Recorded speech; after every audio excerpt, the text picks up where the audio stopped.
All right, my turn. So I guess I'll untap, upkeep, and drop. What the hell was that? When walls attack.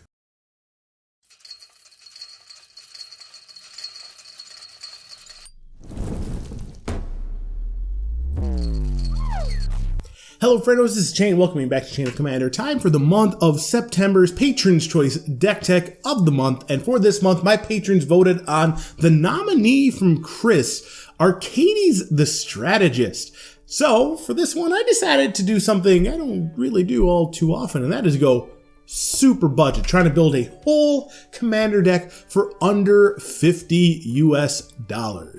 Now, before we get into it, I will put a deck list right down there in the description for you to reference at your leisure. And you know, if any of these cards seem like something you personally want to build with, definitely consider using that TCG Player affiliate link down there as well. It won't cost you a single cent more, but it will help out the channel. That said, let's take a look at Arcades the Strategist here, the advanced form of one of the original 5 Elder Dragons that sparked this format. Arcades the Strategist, 1 green, white, blue for a 3/5 legendary creature Elder Dragon, has flying and vigilance. Whenever a creature with Defender enters the battlefield under your control, draw a card, and each creature you control with Defender assigns combat damage equal to its toughness rather than its power, and can attack as though it didn't have Defender. So Arcades is really signaling quite hard one kind of game plan here, and that game plan is walls. So we are going to be building a lot of walls with this thing here, and we're going to be chucking them at people and trying to do some massive damage. So let's begin this deck list where I begin all of my deck lists. Let's take a look at that ramp package. Alright, as far as our ramp is concerned, we have access to green, so we have access to a lot of good ramp tools, but I did pay focus on maybe a bit more synergistic ramp options here. So we have actually a lot of walls that help ramp us. We have things like Vine Trellis, which can be tapped for a green mana. Wall of Roots, which you can put a 0/-1 counter on it to produce a green mana. You can only do that once a turn, but you can do it as soon as the turn it comes down.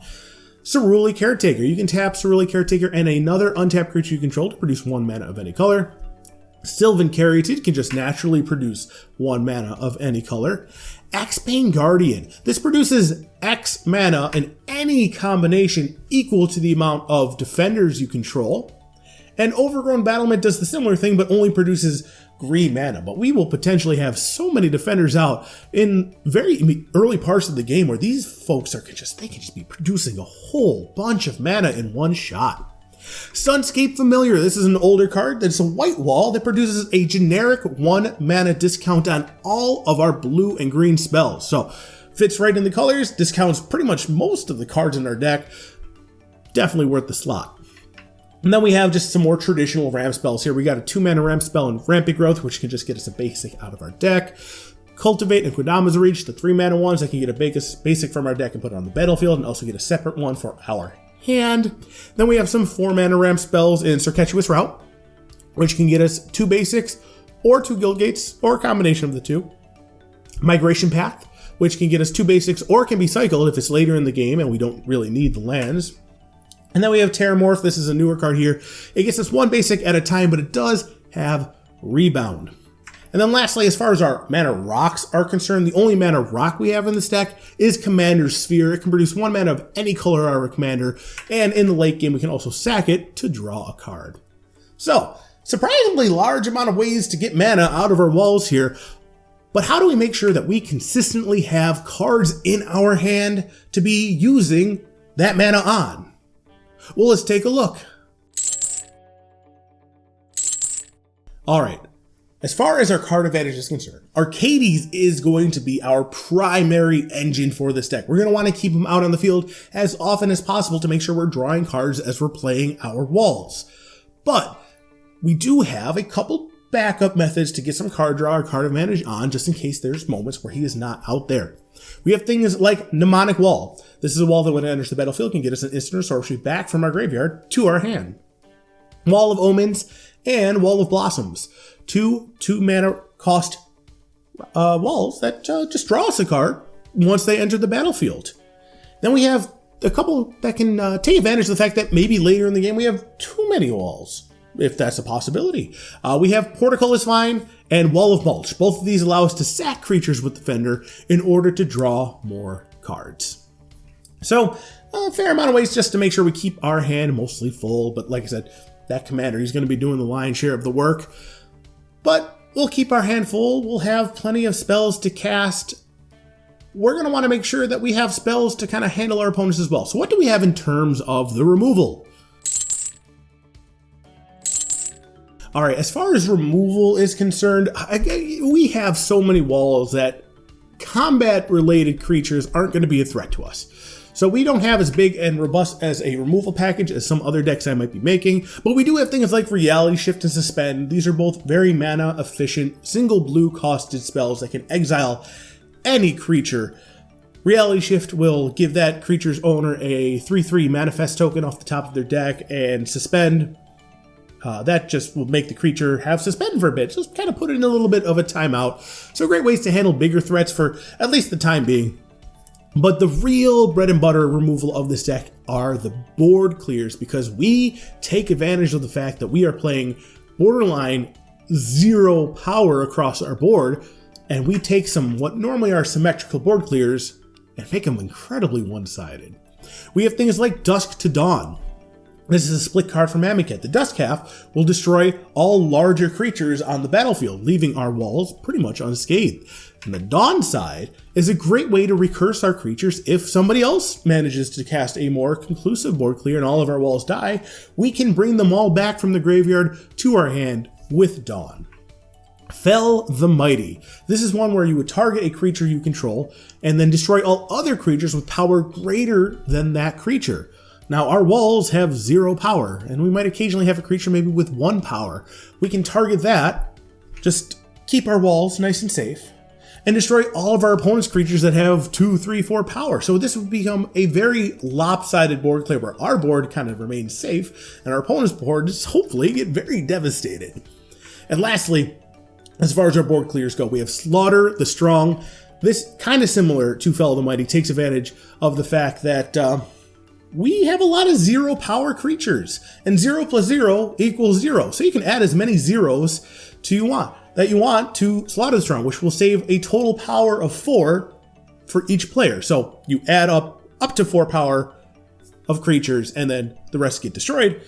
But since all of our walls are 0, you just keep adding them, but it never really goes up to 4. So a great way to save all of our creatures while destroying a good chunk of our opponents. And then lastly, we do have a nice little utility piece against certain combos or certain more problematic things in Return to Nature. This can destroy an artifact or an enchantment, and can even remove a card from a graveyard at instant speed. So there will be plenty of situations where that come in handy. But let's be real here. We're probably not going to be the only people at the table playing removal, so we'll have to have a little bit of protection in our deck as well. So let's see what we got in terms of that.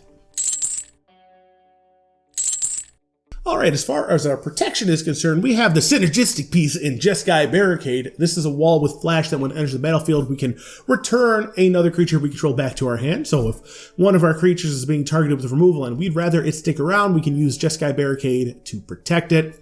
Teo the Shield Mage. This is a planeswalker that gives us hexproof, which is very nice of him, but he also synergizes very well with our deck because his activated loyalty ability produces 0/3 walls that we can use to attack with. And then lastly, we have Lazotep Plating. This is an extremely I consider it a budget blue version of Heroic Intervention. Obviously not as great, it just gives all of our permanents and us hexproof. It makes us a zombie, so there's some cards it's just not as good against, but it's still a really good card at a really good price point. So those are our raw protection pieces, but we do have a couple of utility module cards that can really do any of the previously mentioned tasks, whether it be card draw, protection, removal, what have you. So let's take a look at those next. Alright, as far as our module spells go, we have things like Selesnya Charm. This has 3 modes on it. It can either give a thing +2/+2 and trample. It can exile a big creature, or it can create a 2/2 Night token. I see that middle ability of exiling a big creature being the most useful or the most used version of the 3, but they all have their uses in very specific situations. Simic Charm. This one can give something +3/+3. it can give our permanents hexproof, or it can bounce a creature to its owner's hands. And in this one, I think it's those second two abilities, the giving your permanents hexproof and bouncing a creature, they'll probably be using most often. But once again, there's situations where the +3/+3 might come in handy. And lastly, we have Incubation and Incongruity. This is one of the split cards from the most recent trip to Ravnica we had. The Incubation side will let us look at the top 5 cards of our library and put a creature from among them into our hand. And the Incongruity side can exile a creature and give its controller a 3/3 frog token. And this is one that I'm pretty much 50-50 on which side we'll be using. If it's early game, I can see us using the Incubation side. If it's late game and we really need to remove something, I can really see us using the Incongruity side. I really like this card because it's super flexible, as modular cards tend to be. But that's all the veggies of this deck. We don't really, we want to see walls. That's why we're here. We're here for walls. So what walls? Which walls? Alright, as far as our walls are concerned, one primary issue we might have with this deck are flyers, because on the whole, a lot of walls don't have flying. So we have plenty of walls with reach. We have things like Constellate Skygate, Taproot Kami, which power and toughness is equal to the total number of forests on the field, Grappling Sundew. This has reach and you could potentially give it indestructible if you're willing to pay for it. Wall of Tangled Cord, which you have to pay to give it reach, but can come in handy if you got plenty of flyers coming at you. And Wall of Vines, which just naturally has reach. But then we do have a wall with actual flying, because flying walls exist, I guess. And Wall of Denial, which has both flying and shroud, and a total of 8 toughness, which is kind of a lot. We have Doorkeeper. Doorkeeper is a wall that mills an opponent equal to the amount of creatures with Defender we control. So not a primary win condition we can use, but a way that we can maybe get through a locked board state of some sort to still maybe hopefully take a player out of a game. Then we have some walls that help gain us some life. We have Jedi Offshoot. This gains us a life whenever land enters the battlefield under our control. Nyx Fleece Ram. This gains us a life at the beginning of our upkeep. Little caveat to Nyx Fleece Ram here. Despite his 0 power, he is not a wall. He does not have Defender. He is just a big, fluffy sheep, which means he is not affected by our commander's static ability that will do power equal to toughness. But we have things coming up that will help us out with that. And then lastly, we have Perimeter Captain here. This gains us life whenever defenders of ours block other creatures. Then we have Tree of Redemption. I think this is the biggest booty by itself in this deck at a whopping 13, and can also be used as kind of a combo piece that we'll go into a little bit later. And then we have Wall of Resurgence. This just can turn a land of ours into a 3/3 creature when it enters the battlefield. And Wall of Ruins, which can scry us a card when it enters the battlefield. We have some ways to make walls that also gives us some lands to hand. We have Gatecreeper Vine, which tutors up a guild gate or basic when it enters the battlefield. And Birth of Melodis, this is actually a saga. That's first chapter gets us a basic plains, but second chapter makes us a wall, and third chapter gains us a little bit of life. And we have a couple cool blocking, there are walls that do stuff when they block, in Wall of Frost, which when it blocks, the attacking creature does not untap during its next untap step, and Wall of Junk, which when it blocks gets bounced back to our hand. But I have a feeling we'll be using Wall of Junk more on the offense than on the defense. We also have a surprise wall in Riptide Turtle. It can be flashed in at instant speed to be used as a blocker, or come in at an opponent's end step to use them as a surprise attacker the next turn. And then we have Glacial Wall and Steel Wall, which are, well, they are just walls. They don't really have a lot going on there. They're just kind of walls. But we have plenty of walls. But how do we take this wall combat up a notch? Well, we got some tools for that as well.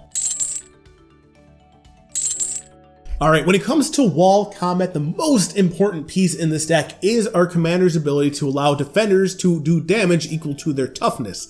So, in good deck building technique, we have multiple cards with that effect just in case our commander's not on the table. We have 2 enchantments, Assault Formation and High Alert. Both mimic the damage clause of our commander, but because they don't care about if the creature has defender, our previously mentioned sheep can finally do some whopping damage. High Alert is essentially a straight copy though. It allows our defenders to attack. Assault Formation you have to pay to allow defenders to attack, but both of them nice little tools to help make sure we have duplicate effects of that ability in the deck. Crashing Drawbridge. This is another wall, but this is a very powerful wall because it can give all of our other walls haste. We will have the fastest walls around. Nobody can challenge the speed of our walls as we attack them with walls. And then we have Tetsuka Umezawa Fugitive. This is not a wall in and of herself, but she works very nicely with walls because she makes everything with power toughness 1 or less unblockable. Since all of our walls have power 0, but they do damage equal to toughness, they will swing in with the benefit of being unblockable, and then whopping people across the face equal to their booty. It's like a win-win. It's just a perfect synergy piece with this deck.